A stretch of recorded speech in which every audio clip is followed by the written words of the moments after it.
sa inyo mga pat. Good morning, good morning. Kung nasan man kayo sa buong mundo, good morning sa inyo lahat dyan. Yan. You know? Anong ginagawa mo?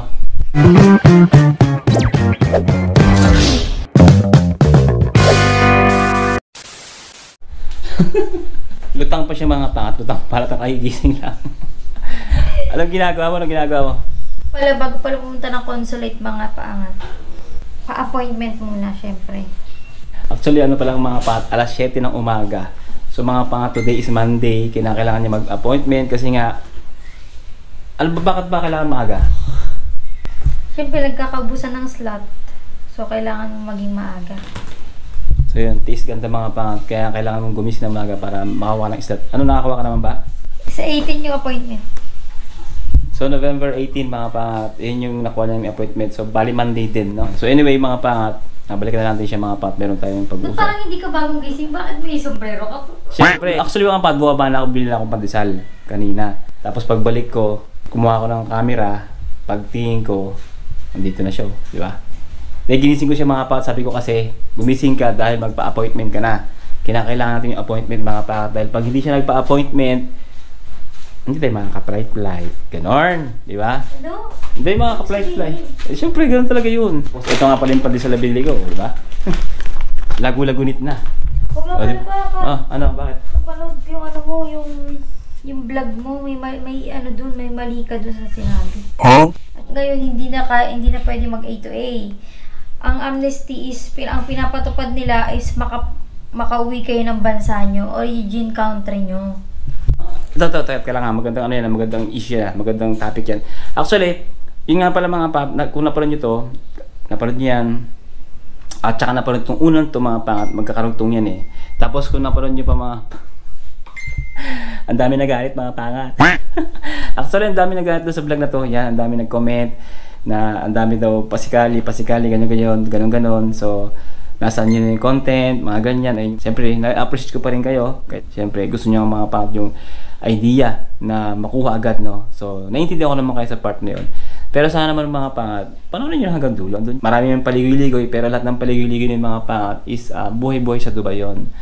So yun lang naman. At siyempre, pasensya na sa mga nainis or hindi nyo kasi napanood ng buo, no? Mga pangat. Sa mga nakapanood ng buo at sa mga naka-appreciate, marami rin salamat siyempre.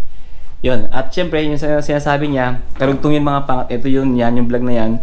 Nabanggit ko nga dyan mga pangat na kung lalabas kayo ng UAE o mag-exit kayo, huwag kayong pupunta ng Pilipinas. Pero ngayon mga pangat, hindi na pwede yun. Kasi noon sabi, hindi kayo mababan eh. Di ba? Anyway, hindi naman kayo mababan, pero Mga pangat kasi nililinis nilang UAE. Marami kasi sa UAE na illegal yung ginagawa dahil ngayon walang makuhang trabaho. So, yung... Oh, wait, teka lang. Means of illegal mga pangat. Kagaya mga pangat nung mga napanood nyo ng previous yung nagkahulihan sa Riga. Yung may title na yun sa mga nakapanood ng mga pangat. So, connected na mga pangat eh. Connected yung mga nangyayari. Kung naghuhuli sila ng mga walang Emirates ID. So, natutuklasin nila may mga nagbibenta ng illegal na alak, no? Kailangan kasi pag nagbebenta ka sa UAE, meron kang license. Yun.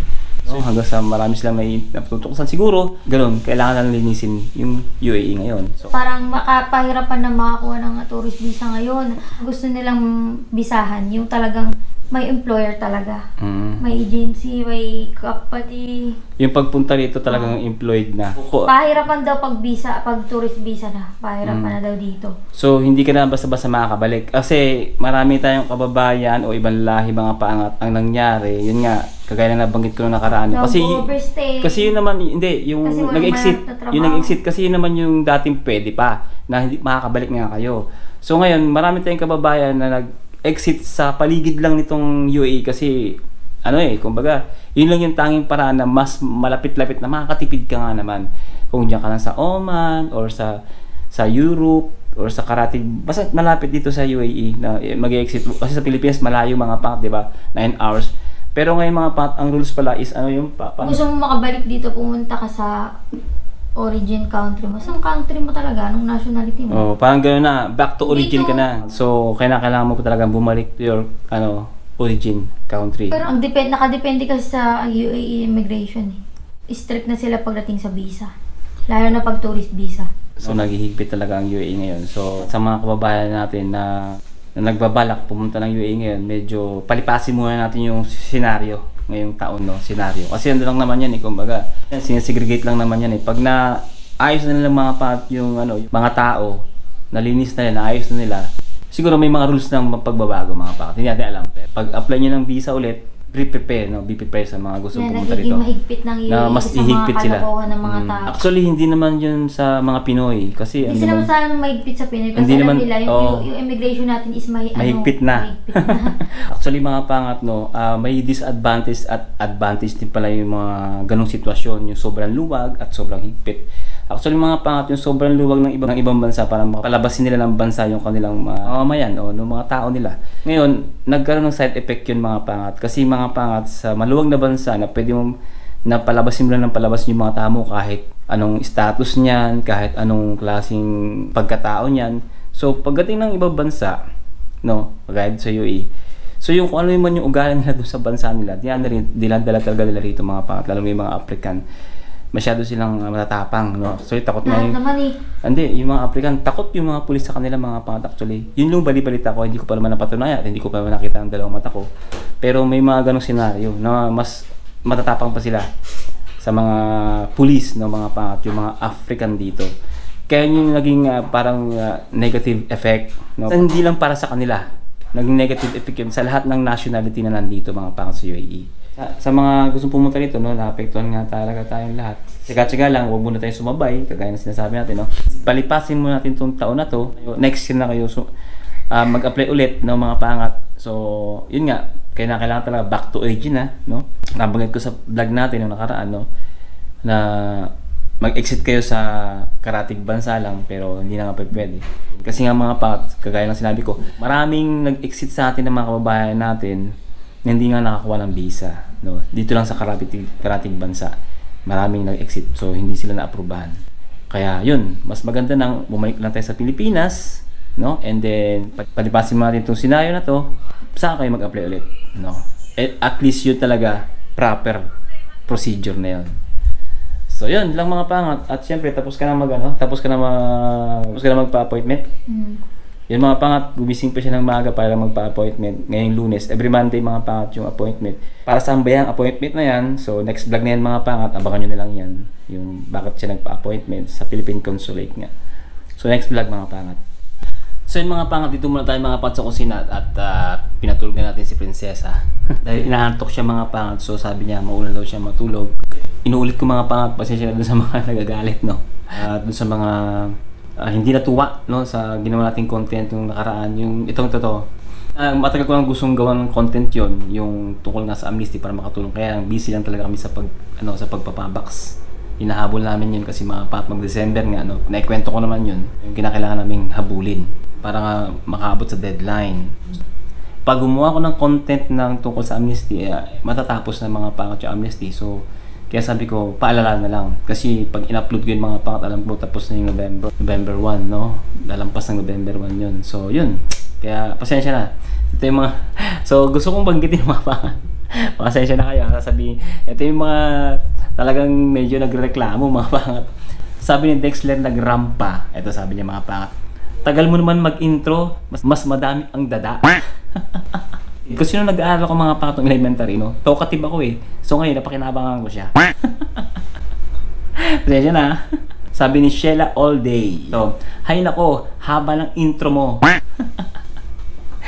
Pambira yung buong vlog na yung intro ba yun? Kasi mga pangat, alam nyo, sa totoo lang, kung kayo'y lagi nanonood ng vlog ko, kung talagang matatagal na kayo sa vlog ko, kasi ang content natin o ang vlog natin is tungtong ba? Karugtong yun mga pangat nung pagbababox ko, karugtong yun eh. No, siyempre, tapos natin ibabox, ipapadala natin, no? Parang ganun, magkakarugtong yun. So, itong kino-content ko ngayon, karugtong to nung nagalit kayo, at karugtong din itong mga pangat nung ngayong amnesty. At syempre, magkakonekta rin itong mga pangat yung nagkahulihan, di ba? So, parang kakonekta siya, di ba? Parang ganun. So, kung matagal na talaga kayo nanonood sa mga vlog ko, sa content ko, kung pinapanood nyo ng buo yung mga vlog, maiintindihan yung mga pangat. Pero kung hindi nyo talaga pinapanood yun, parang pihaw-pihaw nyo lang, so hindi nyo magigets yung content natin. No, hindi nyo magigets. Sabi naman ni Rene Monte Alegre, yan. Kasi yung pamagat yung mga pangat napipintong paghihigpit dito sa UAE, no? Yun yung pamagat. Ngayon sabi niya, napipintong pagpapadala ng cargo at napipintong pagbili ng pandesal lang ang naintindihan ko dito. Saan yung content ng pamagat ng video mo? Pero kung napanood nyo kasi yung dulo, kung pinanood nyo yung dulo, hanggang dulo kayo nanood, maiintindihan nyo yung mga vlog natin. Eh, ang problema kasi, kung hindi nyo naman talaga tinapos, at hindi nyo rin pinanood, talagang magagalit kayo. Di ba? Kaya dapat tinatapos yung mga pangat. Nasa dulo. Sabi naman ni Virginia Hina, yan. Parang comfort zone at pabaks lang ang topic mo, Lods. Ang tagal ng laman ng caption mo. Actually mga pangat, yung caption na yan talaga, naalala ko lang yan nung paggising ko kasi nga pero kasi napaka-importante yung mga pangat kaya isiningit ko siya doon. So nagkataon lang na yun ang naisip kong title, no? Pero kasi syempre para ma-aware tayo lahat ang mga kababayan natin na problema sa visa, no? Kaya isiningit ko yun. Pero mga pangat, syempre meron din natuwa, di ba? Ito talaga tinapos mga pangat. Sabi ni Yagit TV, yan, shoutout. Sabi niya, ganda ng kwento. Nasa dulo ang detalye ng caption. Yun, di ba? Kasi yung kwento natin, tama nga naman sila, no? Kasi pagbili ko ng pandesal. Tapos yung yun, inisingit ko pa yung sabayaw ko, di ba? Yung sa isda nga. Tapos yung naka-copyright tayo, pagpapadala ng jumbo box. So yung buong content na yun, maraming maraming sahog kumbaga. Di ba? Kung maiintindihan nyo, maraming sahog yun, maraming sangkap, di ba? Kumbaga sa kape, hindi lang 3-in-1 yun, all-in-1, di ba? Mga pangat, no? Itong yung vlog na yan, i-share nyo mga pangat sa kakilala nyo, no? Na problema sa visa, no? Sa issue nila sa visa, no? So, para makatulong tayo. Kasi ang deadline yan mga pangat hanggang December 31 na lang. So may 1 month na lang sila mga pangat. At inuulit ko mga pangat, no? Na hindi na tayo mag-exit dun sa kung saan karatig bansa kasi baka problema tayo mga paangat na hindi agad tayo mabigyan ng visa sa halip na makatipid tayo wala tayo sa sarili nating bansa. For example, nag-exit kayo sa Oman, so kinakailangan nyo magtagal ng isang buwan doon or mahigit pa pagka ganon. So medyo magastos yun mga paangat.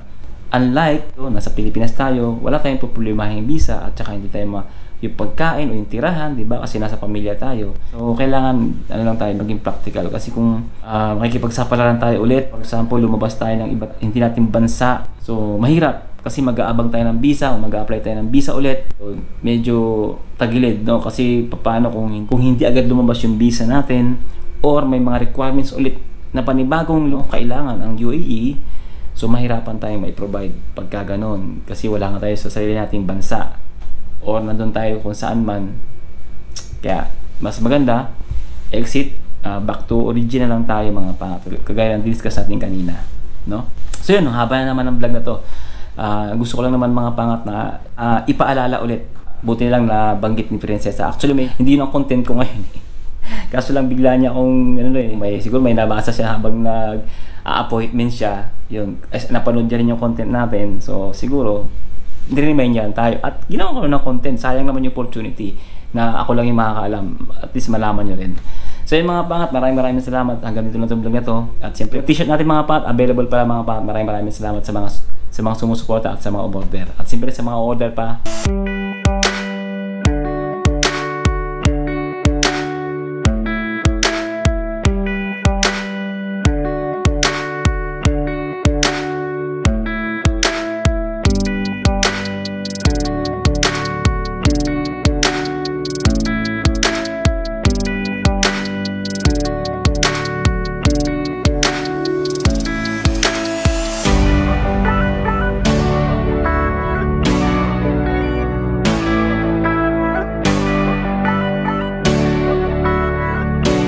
pangat or comment lang kayo dito. Siyempre sa Facebook page natin, sa Region TV Clothing, pwede kayo mag-comment doon, or sa Region TV Facebook page. Yan, nandyan po yung number natin, no? At siyempre pinapaalala ko nga mga pangat, yung mga kababayan natin dyan, may kilala kayo, share nyo mga pangat o banggitin nyo na siyempre kailangan sila matulungan para mapagaan yung kanilang matagal lang iniisip-isip na problema tungkol sa visa. Yan. So mga pangat, siyempre think positive lang, good vibes. Siyempre sa lahat ng pagsubok at tagumpay, to God be the glory. Siyempre mga pangat, See you in the next one. Let's go! Peace lang tayo ha. Good vibes lang. Yun. See you in the next one. Maraming salamat. God bless you all. Let's go!